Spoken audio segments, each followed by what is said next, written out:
my show had value and that, I'm sorry.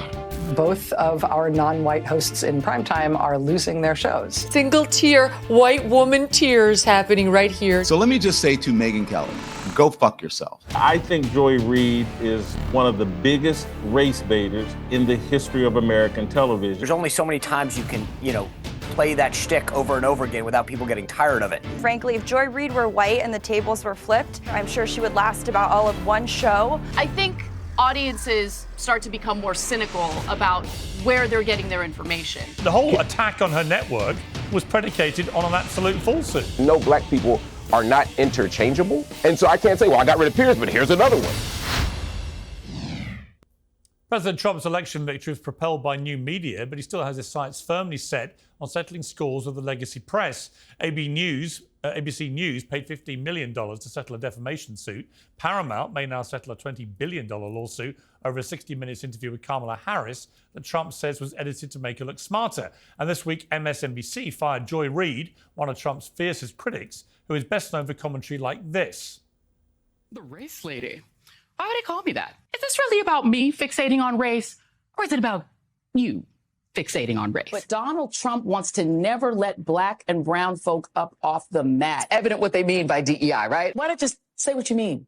You can't stand black people. We get it. You've been heard. Are you committed to naming a black woman as your vice presidential running mate? They wanted to go after the brown people, too, because, of course, that is their other target.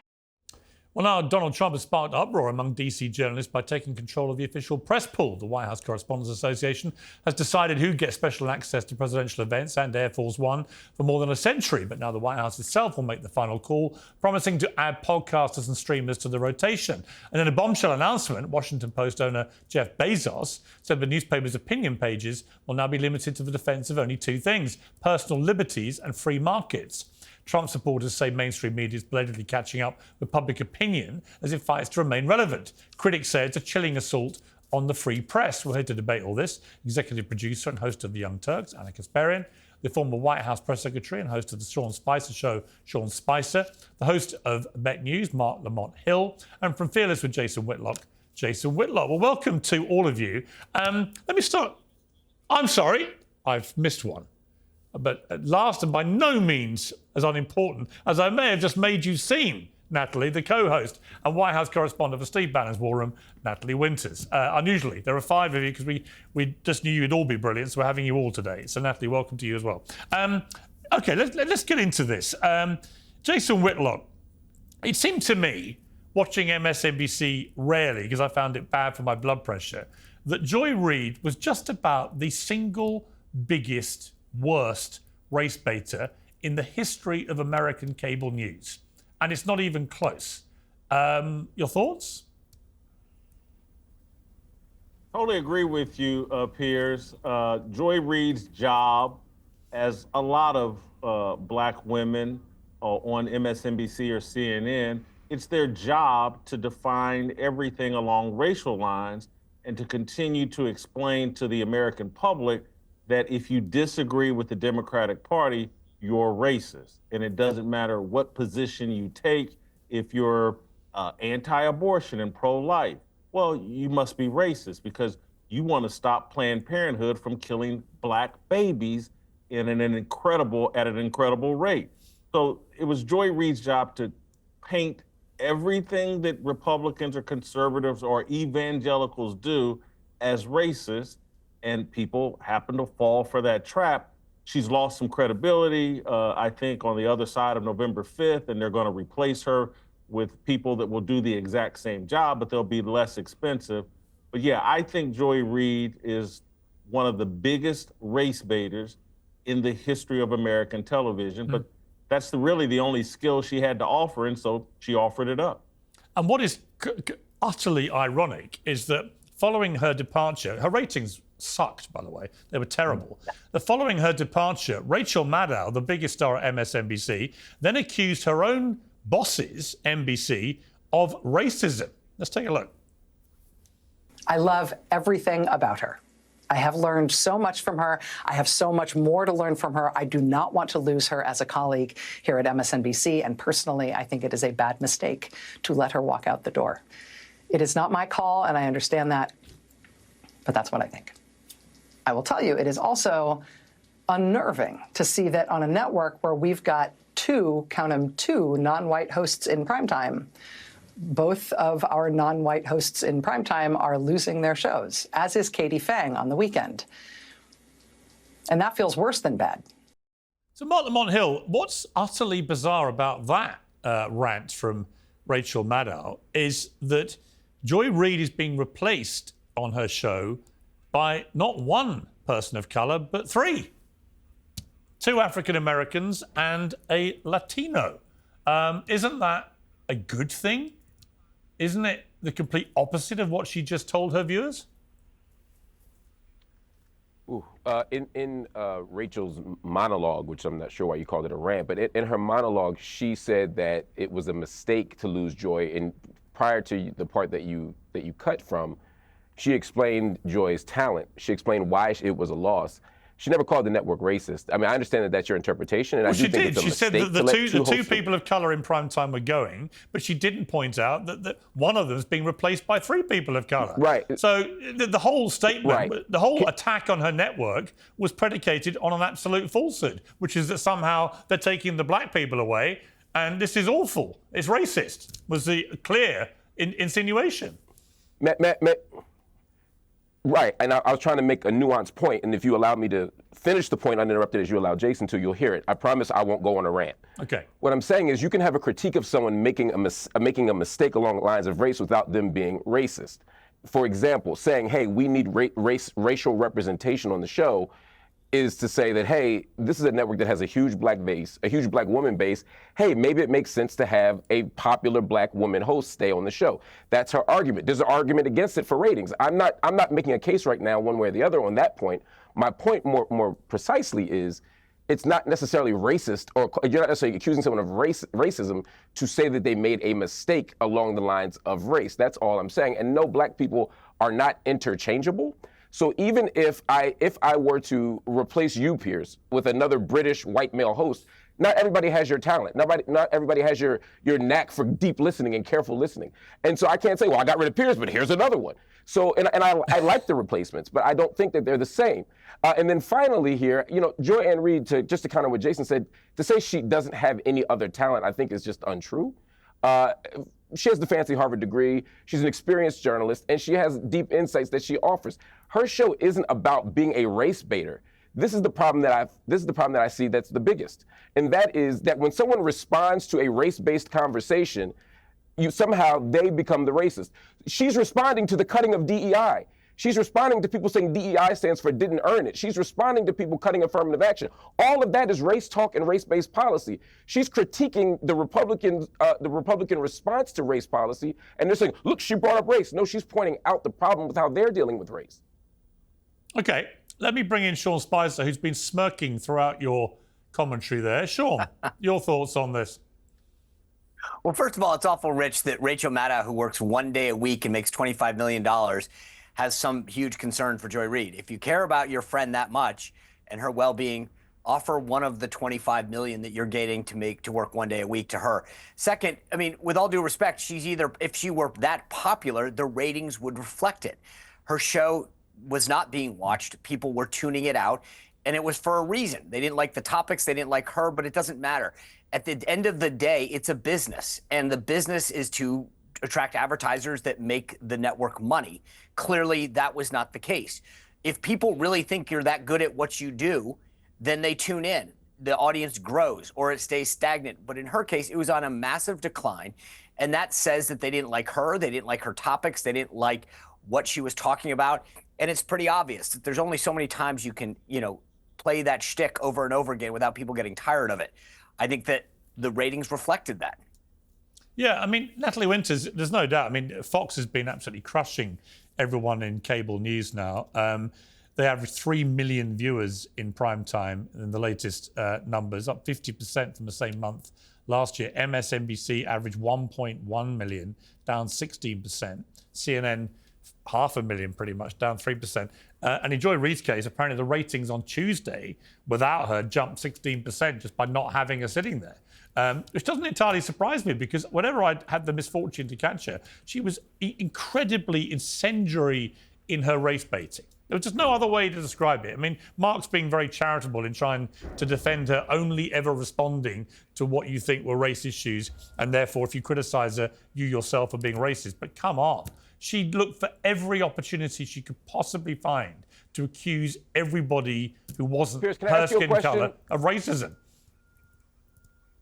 Piers, can you name one topic that where she invoked race? And I would just add, even though MSNBC, I think they are overdosing on critical race theory, they find racism in every single corner, in every single story. And frankly, if Joy Reid were white and the tables were flipped and she was saying these things about people of color, I'm sure she would last about all of one show on cable news. But I think, frankly, this discussion, I think it sort of misses the mark. I think the reason why a lot of the MSNBC viewership has been absolutely cratering, in part, people don't buy into the ad hominem attacks, just look at the election results. But this is a network that has lied to their audience day after day, show after show, not only about how President Trump is a threat to democracy, how he's an autocrat and authoritarian, and we're witnessing a takeover, a hostile takeover of this country, but they're sort of stuck between a rock and a hard place because in the same breath, right, where they preach the idea of democratically elected representatives and they're the staunch defenders of democracy, they're now actively opposing and try to use sort of outside of the system tactics to oppose and essentially take down a democratically elected president. So their sort of grassroots, really hardcore base viewership, they feel lied to. That's why they're abandoning. And your average American viewer doesn't want to partake in the sort of color revolution tactics and propaganda that they're pushing to smear President Trump with. Yeah, and also, I think, when Mika and Joe went down to see Trump at Mar-a-Lago, I think that was seen by a lot of MSNBC viewers as a real betrayal. For whatever good intentions they did it. I just think if you call someone a fascist for year after year after year, and then you go and have tea with them, it's not an easy thing to explain to your viewers. Anna, I want to play you a clip. This is where Megyn Kelly says her commentary about this, and then Don Lemon responded. The big news tonight will be Joy Reid's final show on MSNBC. Single-tier white woman tears happening right here, Joy. She was officially fired over the weekend because she's a racist, horrible news anchor with no ratings. The worst person on television was fired from NBC in the Today Show a few years ago, and that's Megyn Kelly. So let me just say to Megyn Kelly, in my 30-some years as a journalist and my 50-some years as a person of color, go fuck yourself. Okay? I do love the way that Don positions himself as the antidote to toxicity. And then tells people to go fuck themselves. But Anna, look, it's all blowing up this. I do think it's interesting that MSNBC, having gone all in on Kamala Harris and all out on Trump because of the election result, now seem to be in some kind of crisis of confidence about what they should be. What do you think of it? Well, I actually think that, the obsession over the conversation on race and race baiting kind of misses the mark on what I think MSNBC is really vulnerable on, and that's the issue of trust and credibility among audience members or anyone who might be considering MSNBC as a news source. So, for instance, Kamala Harris did not run a flawless campaign. Not by a long shot. Okay, her campaign was very flawed. It did not have a focused message. She was taking advice from, corporate executives within her family, and she moved off of the economic issues that obviously voters consistently communicated through polling they cared the most about. And so when she goes on camera and says that Kamala Harris ran a flawless campaign after the election, in which Donald Trump wins all the swing states in the popular vote, I think audiences start to become more cynical about where they're getting their information.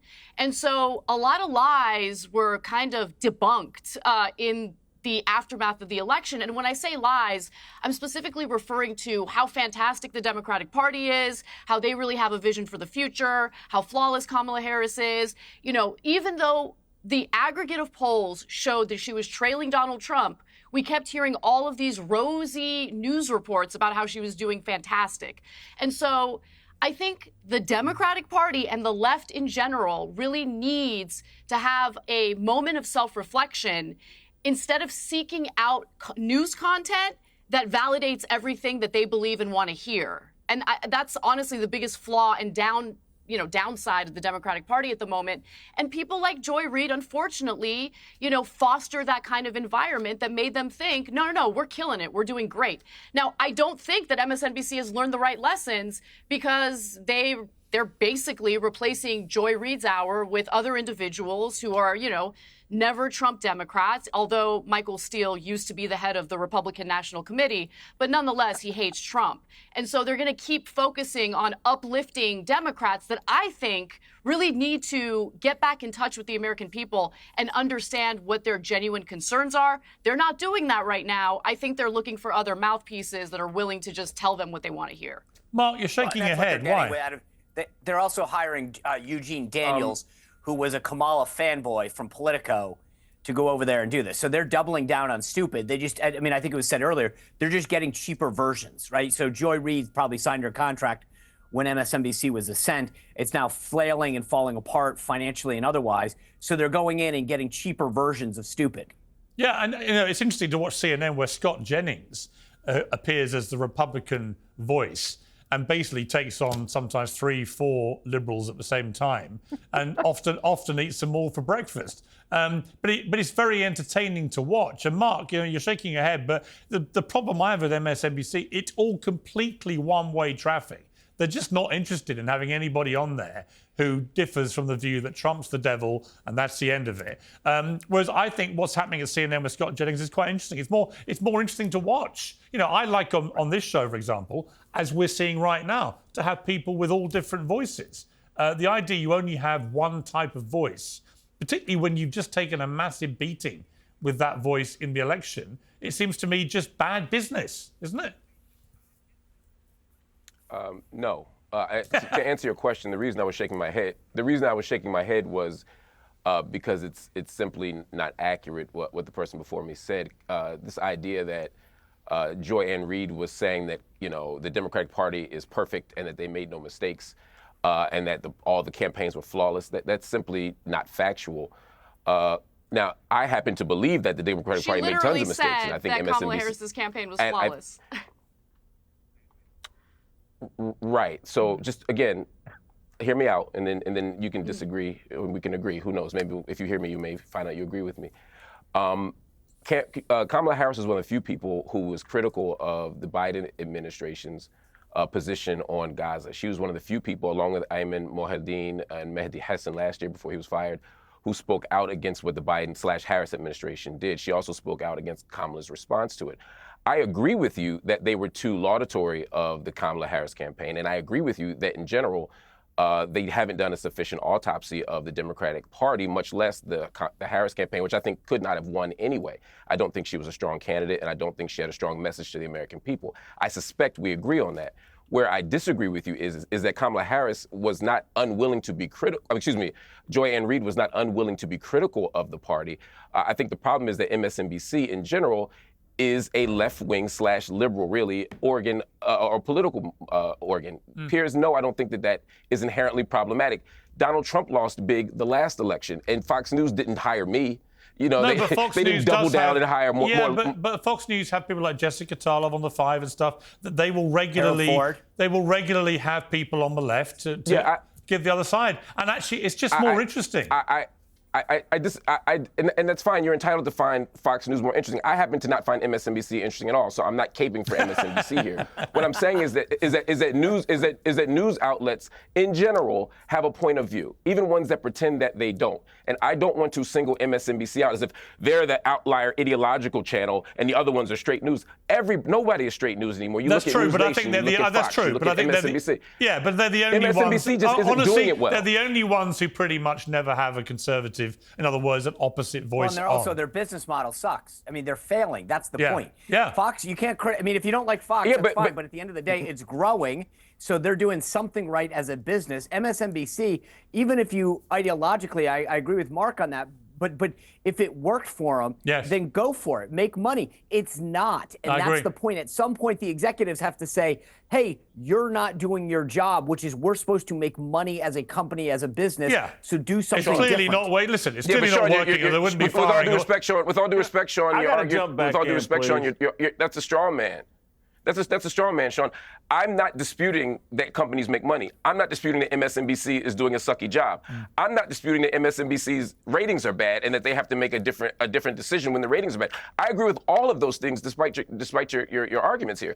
I'm saying that one, Joy Ann Reid is not singular in that way. Everybody on MSNBC, this side of Rachel Maddow, sucks. So when you fire somebody at Rachel Maddow for sucking, when you fire somebody at MSNBC for sucking, it's somewhat of an arbitrary choice. I'm saying who are we choosing and why, and when we replace them. Financial decision. What do we replace them with? Okay, listen. I want to move. I want to move on. I want to move on. Look, the only thing I would dispute, Mark, that you've said is when you claim that Rachel wasn't playing the race card when she attacked the network, she clearly was and was trying to make out that somehow. I didn't say that. I said she didn't call them racist. Hang on. I said she didn't call them racist. Well, I said she didn't call them racist. I'm not going to allow you to misrepresent what I said. I said she didn't call the neighborhood racist. Why else would she invoke Joy Reid's skin colour if she, having been removed effectively because she was black, she was saying, when she's been replaced by 3 people of colour? It was preposterous. Anyway, look, let's move on. Let's move on. You've misrepresented my position. It's fine, but we've that's not what I said. We've done 20 minutes on this. It's more than I want to spend on MSNBC because they're getting the biggest audience right now they've ever had. So let's move on to the press pool purge. So let's take a shot here of the announcement.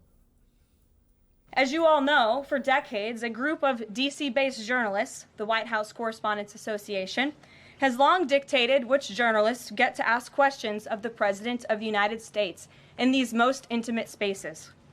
Not anymore. I am proud to announce that we are going to give the power back to the people who read your papers, who watch your television shows, and who listen to your radio stations. Moving forward, the White House press pool will be determined by the White House press team. Legacy outlets who have participated in the press pool for decades will still be allowed to join, fear not, but we will also be offering the privilege to well-deserving outlets who have never been allowed to share in this awesome responsibility. Sean Spicer, what's your honest reaction to this? Because I got to say, I think it's you do? Go on, fantastic. Oh, absolutely. But just so audience understands, there's 2 things to know. Number one, the White House Correspondents Association has a set of criteria who can join it. And if you can't join it, they limit that by what you do for a living, whether your financial interests, your transparency with your company. There's a set of criteria. You can go on their website and read it. So, for example, I tried to join when I went to Newsmax. They rejected my application. So they get to determine who's in it. And then what happens is there's a list with what Caroline's referring to there is the pool. So there's, in smaller instances, not in the briefing room, obviously, the Oval Office, Air Force One, there is a pool. What is that? 1 or 2 print, wire reporters, cameras, photographers. And they among themselves, the White House Correspondents Association will rotate NBC, ABC News, Fox, whatever. And so every day they take a different turn. Then they disseminate that information to the rest of the media outlets. So the White House Correspondents restricts who can be part of that, thereby limiting who can go to the Oval Office or Air Force One. What Caroline announced there was they get to stay part of it, right? So you're still going to have NBC and ABC, but it's going to be augmented. They're going to allow a new media seat. They're going to add additional cameramen.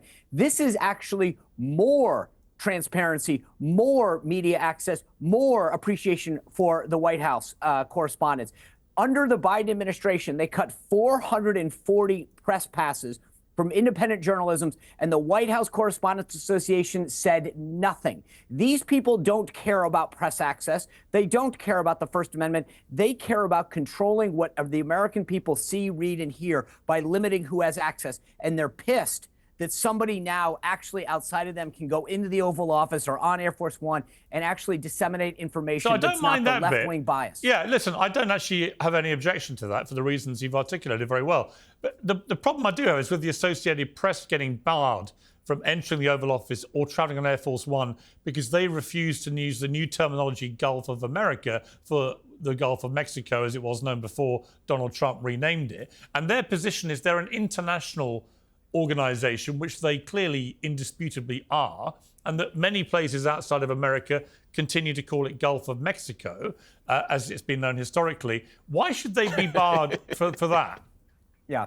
Well, it's actually much broader. It has to do with their whole style book, how they mandate what people, what other news organizations use. So they would start saying, we're going to capitalize the word black, but not white. We're going to use gender affirming care. We're going to use pronouns. Oh. They actually dictate everything that a lot of media associations and frankly, even U.S. government outlets use based on the style book. So here's the thing that people have to remember. The Associated Press still has their press passes. They're still in the White House briefing room.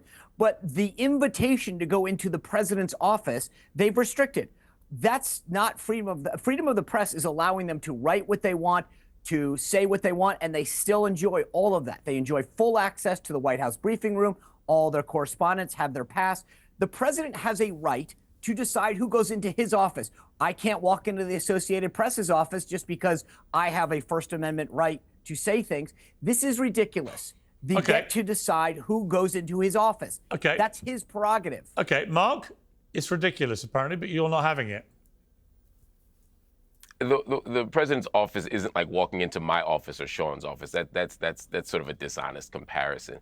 At the end of the day, we want to make sure that Sure. The White House, Trump's office, and more broadly the White House, is not just a space. It's a signpost of access to democracy, access to the political process, and that's what we're concerned about. I agree with you that press freedom is about being able to write what you want without pressure, without any type of punishment. I think the issue here is if different people have different levels of access based on their style guide, based on what their political persuasion is, it encourages or incentivizes people to make certain choices versus others. At the end of the day here, I'm not even concerned about Trump. I'll be honest with you. I mean, I am concerned about Trump, but that's not my biggest concern. My concern here is I don't want particular political administrations, whether they're Democrat or Republican, making decisions about who comprises the press corps, who gets into certain rooms and who doesn't, because even if you trust Trump completely, or even if you trust the next president completely, there will be political organizations and political administrations who we cannot trust. Okay. And when that happens, I don't want them to be the deciders. All right, let me bring in But Jason. here's the point. Hang on, Sean. If you agree with everything that Mark said, which is, I think, very fair points, then where was this concern when the last administration cut 440 passes of journalists? Where was the concern when the White House correspondents restricted anyone else from joining you made the that pool? point. It's a good point. I love this, but these are not. Then where was all of those? I understand. concerns I think there is a prior to double now? standard. I agree with you. And actually, Yes. the biggest. I don't think it's a double standard, but we should have been concerned. All right, the biggest attacker on journalism and journalistic rights actually was Barack Obama, historically. He did more to erode the rights of journalists than anyone, never mind Trump. Let me bring in Ana here. I mean, it's a tricky area, this. What was clear is this extraordinary stack onto the National Journal. President Trump has taken over 1,000 questions from reporters in his first month of a second term, compared to Biden 141 and Obama 161. So this idea that he's not the most transparent president in modern times is for the birds. He clearly is. People may not like what he's saying, but he's taking questions from pretty much anyone all the time. Mm-hmm. Well, I'm about to say things that will upset everyone on each side of the political aisle because, honestly, I think that there are bad actors on both sides. So, for instance, there was a lack of transparency under the Biden administration, and that lack of transparency had to do with the fact that he was suffering from mental decline and everyone around him was hiding him from the public. So he didn't have nearly enough press briefings. They were kind of evasive with important questions, and that cover-up ultimately destroyed the Democratic Party, certainly in the last election cycle. Now, in regard to Donald Trump, I agree that it is a good thing to include members of independent media, new media. I think that's generally speaking a great thing. I would be far more celebratory if Donald Trump wasn't so devastatingly petty and also retaliatory against media that doesn't, serve his interests or do exactly what he wants. So, the AP is a good example. I think another example is this lawsuit against 60 Minutes. Obviously, when you're airing an interview on television, you have time constraints. You have to cut down on some of the content or the interview answers so it fits in so you can go to break. And I hate that model. I think live linear has a lot of downfalls, and that's one of them.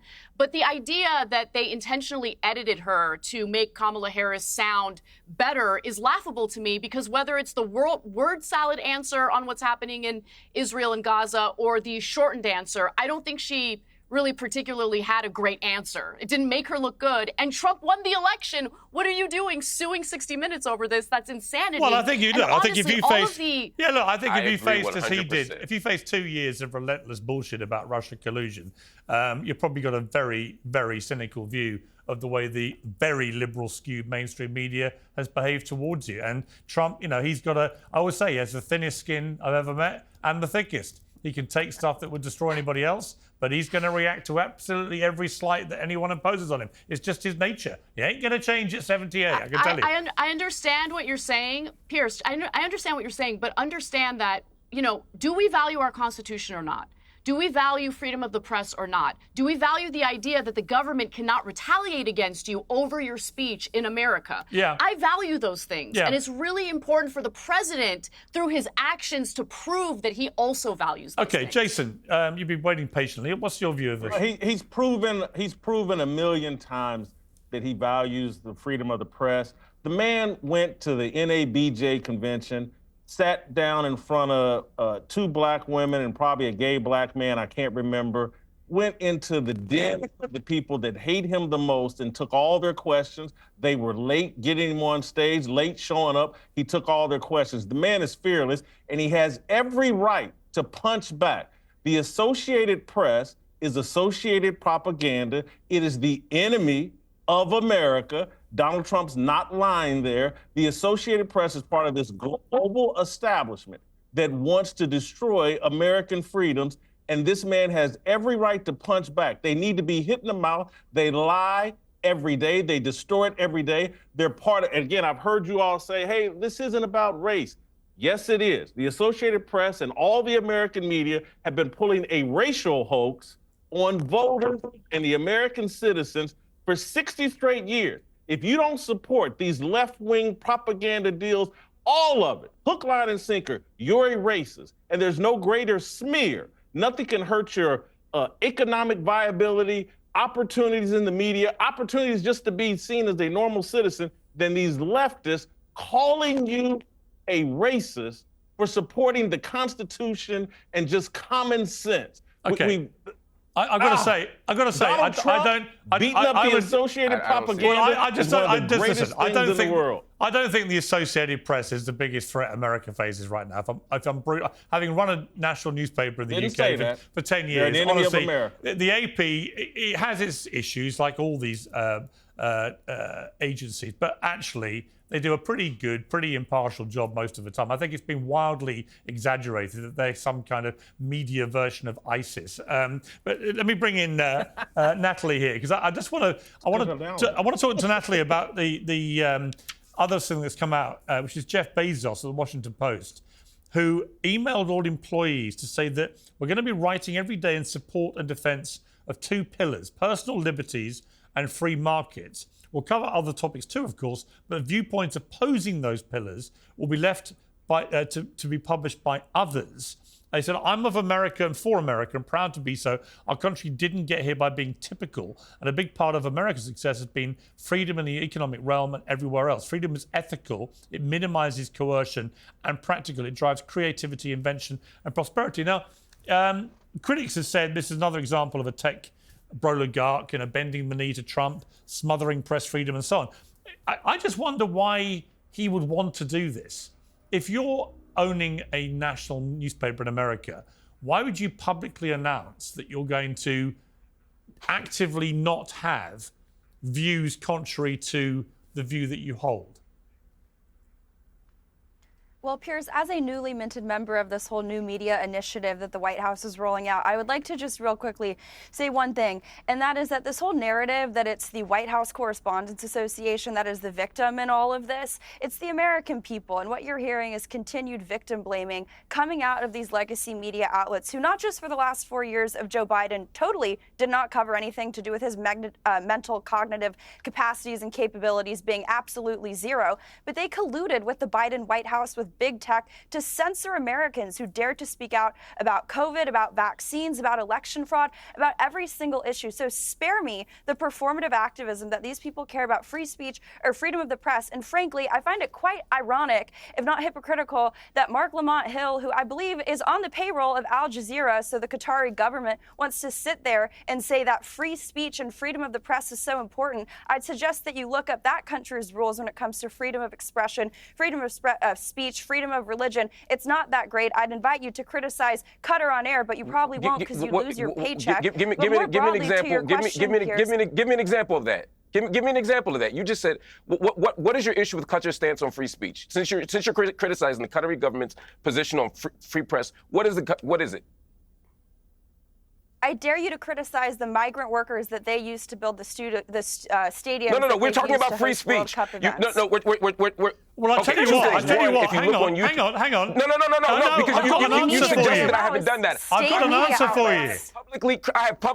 Not only have I publicly criticized the guest worker program of Qatar, and I specifically interviewed a Kenyan worker who had been exploited by the Qatari government, and I have publicly been critical of the Qatari government. So let's not say, I dare you do that. I've done that. But the question here was about press freedom. You said that there's a specific issue you have with Qatari press freedom that I somehow won't speak out again. What is your issue with Qatari press freedom? I suspect you don't actually understand Qatari press freedom, but you're making a talking point that you can't unpack. So please, instead of pivoting to migrant workers, please tell me what is your issue when it comes to press freedom in the entire world.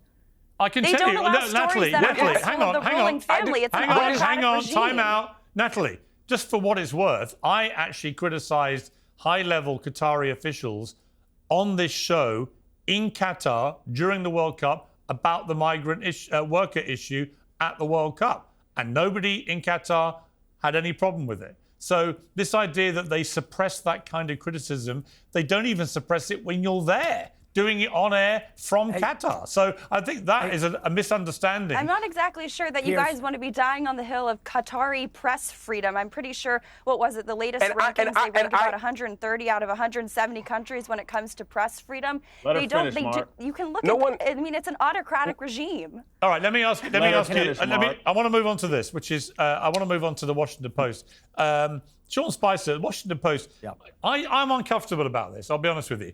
I don't think Jeff Bezos should have done this.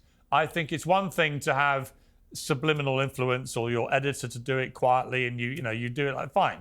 But to actually publicly announce the Washington Post, one of the great papers in America, is no longer going to run contrary views on its opinion pages against the views or positions that the owner's taken, I think that's a very slippery road. What do you think? Well, this goes back to the conversation we're having with MSNBC, where it's a business decision. The Washington Post is flailing. Basically, if it wasn't for a billionaire like Jeff Bezos propping them up, they would go out of business. What I think he's trying to do is recognize that this is kind of the old Michael Jordan philosophy on sneakers. Republicans buy sneakers, Democrats buy sneakers. They've realized that the Post has moved so far to the left that they've lost people. They've gaslit readers and people who used to think that the Washington Post was actually fact-based. So he's taking the opinion page, which has always been something that owners have had a hand in, and saying, hey, I'm going to just make it straight now. I'm just going to talk about free markets, principles that are important to us, but I'm not going to get into the gaslighting of the right that I have seen this page do. This is a smart business move. The paper is unsustainable right now, and that's why they're doing it. But he needs to get people back into the fold, because the Washington Post has drifted so far to the left. I get that. But why is it supporting free speech to ban a certain amount of speech? I mean, Marc Lamont-Hill. It's not. But Piers, here's the point. Well, first of all, it was banned in the past. You can call what you want, but at the end of the day, think about what happened to the New York Times, right? I get why they're doing it. I just don't. They used to. They just banned the right and didn't tell us. Now what they're saying is, we're just going to. I get that, but they didn't make an announcement about it. And I think Marc Lamont-Hill, it just sits for decades. As a journalist, it just sits uncomfortably with me that an opinion page where you would imagine there would be a lot of disparate opinions encouraged and to have open, free debate. But no one, again, this gets back to what I said earlier about the Correspondents Association. For decades, right-leaning voices were shut out of the discussion, okay. Shut out. And so now that he wants to be straight, everybody goes, wow. I get it, but he's not. But the point is, Sean, he's not being straight. He's going the other way. Sean, Marc Lamont-Hill. Sean, I was with Sean until the very last second. Sean, I was literally about to give you a hug virtually. We were about to agree totally. You can still do They're it, buddy. not going straight. When you say we're only going to basically support free market fundamentalism, libertarianism, and that's the only position we're offering, that's not doing it straight. That's going from hard left to hard right. And look, I agree with you. It is a business decision. They have a right to make that business decision. I don't think it's good for the American democracy. I don't think it's good for the American media landscape. Just like I wish the New York Times had more right-leaning voices. I think we need diversity everywhere. Just like I wish MSNBC had more diverse voices. I wish Fox News had more diverse voices. I wish everybody actually had real conversations with people who disagreed with them, and not just on issues of race. Not just get the woman to talk about gender and the black guy to talk about, race, but to have real substantive, diverse conversations around a range of issues. I'd love that. Okay. I think this is not going to work. I mean, look, that's why I disagree with you finally. I don't think it's going to work. The outrage only comes for decades on end. No one was concerned about the left-leaning editorial page of the Washington Post. The second that Bezos says, and maybe he goes hard right. But why is it suddenly a problem? We've been shut out of the discussion for so long on the right that the second that someone comes along and says, hey, this is a bad business model, I don't think Jeff Bezos actually believes this crap. Same the way I don't believe Zuckerberg believes any of this. They're just making smart business decisions. But at the end of the day, I'm with you, Mark. I wish that you could have gotten an op-ed from someone on the right and someone on the left and actually been informed. But the Washington Post, the New York Times have shut out voices on the right for decades. Okay. And now everybody's up in arms because, maybe Jeff Bezos is making I want to move on. I want to move on. We've got other topics. On the Wall Street Journal. All right, guys, we're moving on to other topics. Jake Tapper has a new book out. Oh, thank you, Piers. Jake Tapper has a new book out. Not yet. Not yet. What's that? It's not yet. I will predict here. I don't think this book, I'm glad you're covering this, but I will bet you today it doesn't get published. Okay, well, let's explain what it is to viewers who don't know. It's called Original Sin, President Biden's Decline, Its Cover-Up, and His Disastrous Choice to Run Again. Now, the reason it's blown up and been so kind of tricky is that Jake gave an interview, or was interviewing Lara Trump when she... let's play the clip. You work it out for yourselves what happened. I think what we see on stage with Joe Biden, Jake, is very clearly a cognitive decline. Okay. That's what I'm referring to. It makes me uncomfortable. You are to no watch somebody on stage It's so amazing. It's so amazing to me that try and figure out an answer. A cognitive decline. Well, when you're trying to tell me that what I was suggesting was I think that you were mocking his stutter. Yeah, I think you were mocking his stutter, and I think you have absolutely no standing to diagnose somebody's cognitive decline. I would think that somebody in the Trump family would be more sensitive to people who do not have medical licenses diagnosing politicians from afar. The criticism, Anna, here is that in the blurb for the book, it goes on to say what you will learn makes President Biden's decision to run for re-election seem shockingly narcissistic, self-delusional and reckless, a desperate bet that went bust, and part of a larger act of extended public deception that has few precedents. And people are saying, well, hang on, that decision was taken literally around the time that interview took place with Lara Trump, when you were enraged, Jake. Now, I like Jake, and I think he's a very good broadcaster, but he's going to face a lot of criticism, I think, about this apparent double standard here. What do you think, Anna? I mean, I agree, and he should face some backlash for the fact that he skewered anyone who was concerned about Biden's age during the 2020 election cycle and after the election cycle. But, he couldn't really pretend as though Biden still had perfect mental health after that disastrous debate for the 2024 election cycle. I would have maybe sat this one out, maybe don't publish that book, maybe find a different topic. And look, I want to make a broader point about, Democrats in general. And I say this out of kindness because I think this is what's leading to them making poor decisions.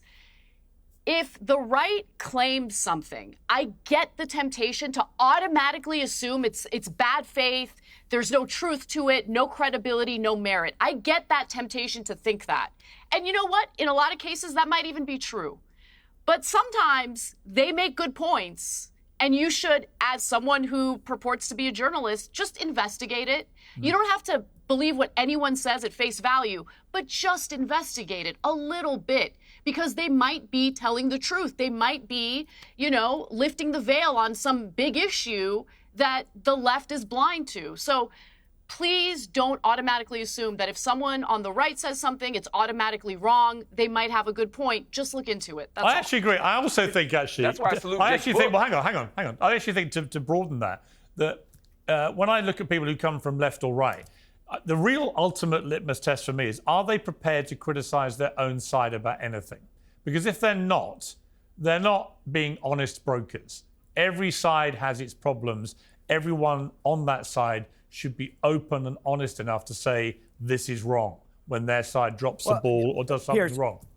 Look, after Jake left his job as the spokesman for Hooters, he went on to be the spokesman for a Democratic Congresswoman, Hillary Clinton's mother-in-law, as a matter of fact. And now he's writing a book called President Biden's Decline, Its Cover-Up. I think it should be my cover-up of his decline. But he's facing backlash both from people who see that interview with Lara Trump that you just played and getting whacked for it, rightly so. But secondly, the publisher is facing a ton of criticism for actually allowing this book to come out and exposing Joe Biden to something that we didn't need a medical degree to see. Anyone with eyes and ears saw his cognitive and physical decline. And for Jake Tapper to deny it now and try to profit it off it is ridiculous and absurd and hypocritical. Okay, Natalie, your thoughts?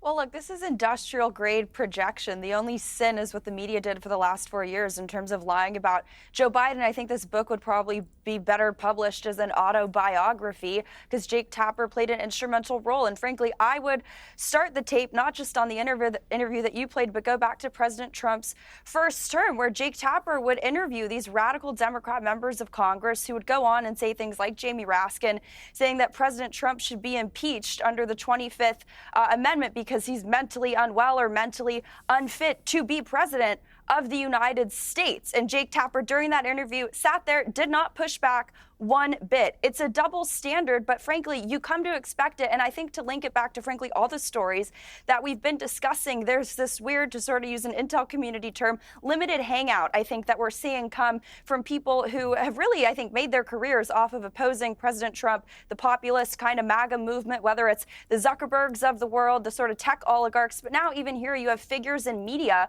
trying to act like they were really heavy-handed or even fair-handed and tough in their approach to Joe Biden, to Democrats. And I'm sorry, but it's just not true. So I don't really know what audience he's trying to court I'm actually going to bring this out book, because MAGA does not have a short I'm memory. going to bring out a rival book called I Told You, which will be all my columns for the New York Post. I mean, a lot that I wrote about Joe Biden's cognitive problems and why he wasn't fit to be president of the United States. And I'm not even American. And I could tell he wasn't fit to be your president. So I'm afraid it was there in plain. Everyone could see it. He kept falling over. He kept saying stupid stuff. He kept, everything about his behavior screamed cognitive problems and rapid decline. And the people who tried to pretend otherwise, when we had that debate last summer, there it was. Suddenly the great lie about Biden's cognitive ability was laid bare. And what happened? Total mayhem for the Democrats. He had to go. They parachute in Kamala Harris. She's no good. They get a whacking. Trump's president again. And it all came down to the fact they all conspired to lie to the American people about the state of Biden's health. No. No? No, I think that 75%, which for you is great, Piers. 75% of what you just said is true, but I think there's some pieces here that I think we have to consider. That's a good percentage. First of all, actually. that clip you showed. Yeah. Hey, for you, man, this is like records and stuff. You are, first of all, the clip we showed was from October of 2020, right? That's before a reelection decision. That's before President Biden becomes President Biden. And I think at that moment it was premature. Hang on. Let me just repeat what they say in the blurb for the book. What you will learn makes President Biden's decision to run for re-election seems shockingly narcissistic, self-delusional, and reckless. That decision was taken long before that interview took place. That interview was from October of 2020, it showed on the screen. Did I misread it? Yeah. October of 2020 is when ran for re-election Biden defeated Trump. Well, okay, but he ran for election as well in 2020. Okay. All right. You're okay. saying I that that clip is around the time he ran for re-election. Let me You're correct wrong. that. You can just concede the point. Hang on. I'm going to give you a win. I misread it. I thought they were talking about his decision to run originally. Okay. So you're right. Thank you. You're right. Thank you. No, it's an important clarification. I won one. You won. I'm giving you that. I'm giving you that. I misread it. Thank you. So now they're talking about decision. But let me get back to my more important point. Yes. But Your point is not an unfair one. Because actually, I guess Jake Tapper would say, well, it wasn't as obvious in October 2020 as it is now. That's all I'm trying to say. And Joe Biden did win the election the month after that interview. So clearly the American people did not think it was that obvious, even though he was hiding in a bunker at the time. And Piers, that's exactly where I'm going. I'm saying at the time of the interview you just showed, Biden was aging, and personally, I didn't think he was as strong as he should have been to be president. I don't think anybody, or almost anybody at that age, is strong enough to be president in all the ways. But at that point, he wasn't at the decline, and I think it was reasonable for journalists, I don't care what political persuasion you have, for journalists to say, hey, until we have a medical certainty here, or at least a medical insight here, let's not essentially claim that he's senile. Okay, well, you know what, By the time you get from 2020 to 2022, man's hiding in his basement. By the time you get to 2022, now you do need know. to be an expert. All right, look, here's the bottom line. The bottom line is Jake is going to get asked these questions. He'll be able to answer.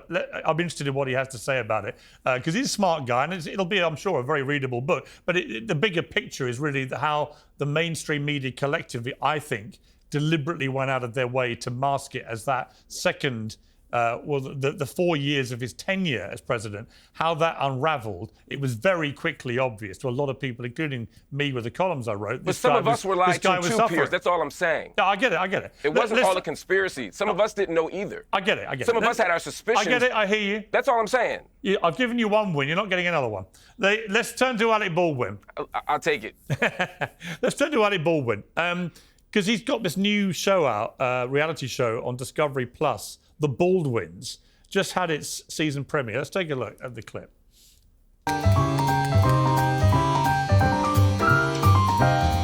Okay, do you want me to look up a haircut for you? No, show me the picture that Carmen said that they think the boys should. I want to see it.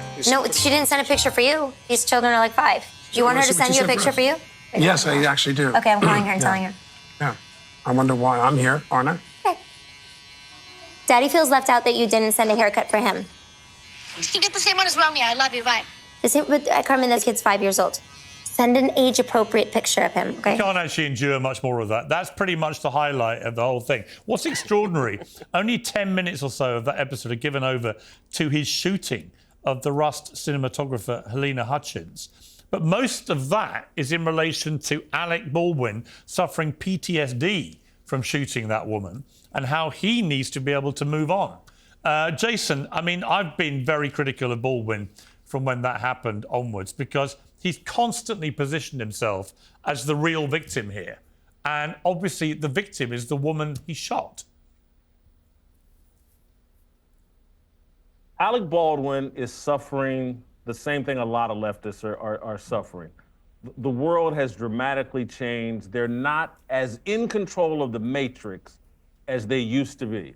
Elon Musk take over Twitter, turning it into X, has changed the way conversations unfold in public. The marketplace of ideas has been expanded, the Overton window. And so he's doing this whatever series with Netflix or whatever to try to portray himself as the average, normal, hey, have sympathy for me. The American public is not going to fall for it anymore. There's going to be a real discussion about how phony and fake this guy is and how this whole thing is manufactured. And he's going to have a difficult time rehabilitating his image because now we're all free to have legitimate discussions over social media and analyze these people, not against these algorithms that were so big to favor the left. And if you criticize their sacred cows, you were shouted down, you were framed as outside the norm. Yeah. He's going to have to deal with the new reality. people aren't going to fall for this. Okay, we're running out of time. Sean, I know you have to go, so just leave me with your thoughts. I'll just read you some of the reviews, which have been some of the worst reviews I've ever seen for any television ever produced in the history of the medium. Vulture said the Baldwins is grimmer than you imagined. Telegraph said it was self-pitying attempt at image rehabilitation. The Daily Mail says simply, what hideous people. And even The Guardian, and if you lose The Guardian when you're a lefty like Baldwin, even The Guardian called it a new low for television. Think about how much crap we've seen on television, and this is a new low. Your thoughts, Sean, before you go. Yeah, I mean, it says something that Joy Reid loses her show and he gets to keep doing this crap. I don't know who's going to watch it. My guess is it doesn't stay around very long. It's unwatchable. She's ridiculous. The whole thing, the idea that anybody thinks giving them a deal, because it's not just him, it's her as well, is insane.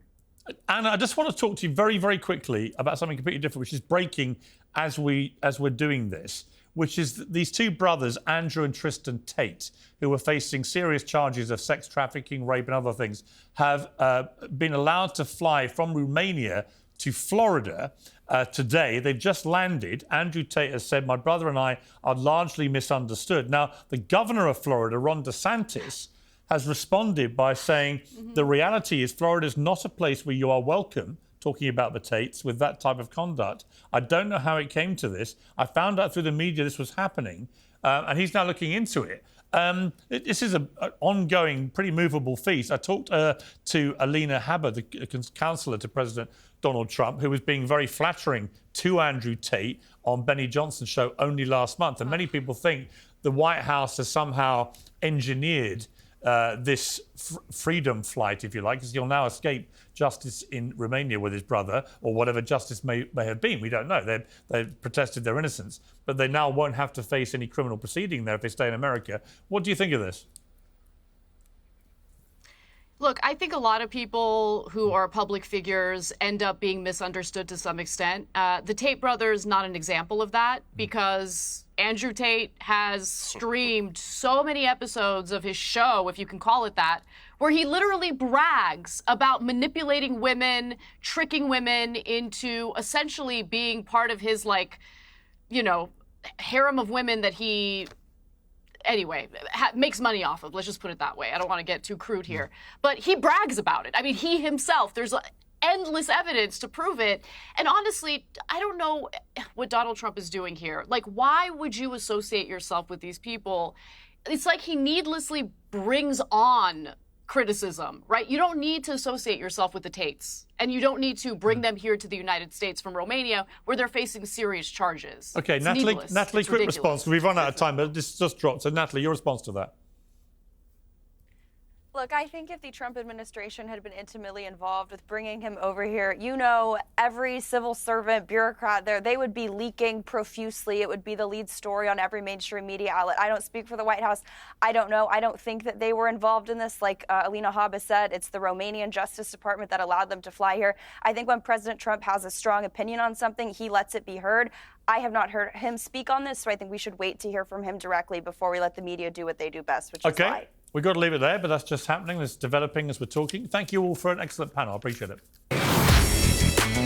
Piers Morgan Uncensored is proudly independent. The only boss around here is me. If you enjoy our show, we ask for only one simple thing. Hit subscribe on YouTube and follow Piers Morgan Uncensored on Spotify and Apple Podcasts. And in return, we will continue our mission to inform, irritate and entertain. And we'll do it all for free. Independent, uncensored media has never been more critical, and we couldn't do it without you.